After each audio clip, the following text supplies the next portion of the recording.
And S J. Surya சாரோட ஆக்டிங்குமே வந்து நிறைய பேசியிருந்தாங்க இந்த படத்துல. லைக் ரொம்ப சட்டிலா இருந்தார். ஒரு கிரே காப் ஷேட்ல. எப்பயுமே ஜென்ரலா இருக்கிறத விட இதுல டிஃபரெண்டான ஒரு சட்டில் ரோல் பிளே பண்ணியிருந்தாங்கல்ல எஸ்.ஜே. சூர்யா. ஆமாம்மா. அதை பத்தி நீங்க என்ன நினைக்கிறீங்க? ஆமாம், எப்பவுமே அவர் படத்தில் அவர் வந்து கொஞ்சம் ஓங்கி நிற்பார்.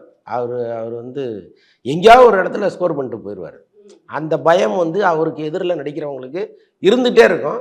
இந்த படத்தில் அப்படி சில காட்சிகளை அவர் நடித்ததாகவும் டைரக்டரே இல்லைல்ல அவ்வளோ பெரிய ஸ்கேலெல்லாம் வேண்டாம், நீங்கள் கொஞ்சம் இறங்கி வாங்க அப்படின்னு சொல்லி அவர் நடிக்க வச்சதாகவும் அது பெருமையாக சொன்னாங்க. பட் அது மைனஸாக இருக்குது படத்தில். ஆக்சுவலாக அந்த எஸ்.ஜே. சூர்யா வந்து இன்னும் பிரமாதமாக அவர் பண்ணியிருக்கலாம். அந்த இடத்துட்ட கொஞ்சம் டைரக்டர் தான் அது அவ்வளோ வேண்டான்னு சொல்லியிருக்காரு. ஸோ அதனால் அவரை நம்ம குறை சொல்ல முடியாது. பெரிய பில்டப்போடு வருது இந்த கேரக்டர். அவர் வந்து இது அடுத்து என்னவோ பண்ண போகிறாரு அப்படிங்கிற மாதிரியே வருது. கடைசியில் ஒரு சுட்டு காருக்குள்ளே போட்டு சிக்கன் தந்தூரி ஆக்கிட்டாங்க அவரை. ஸோ அதெல்லாம் ரொம்ப ஒரு மாதிரி பெரிய ஏமாற்றமாக இருந்துச்சு.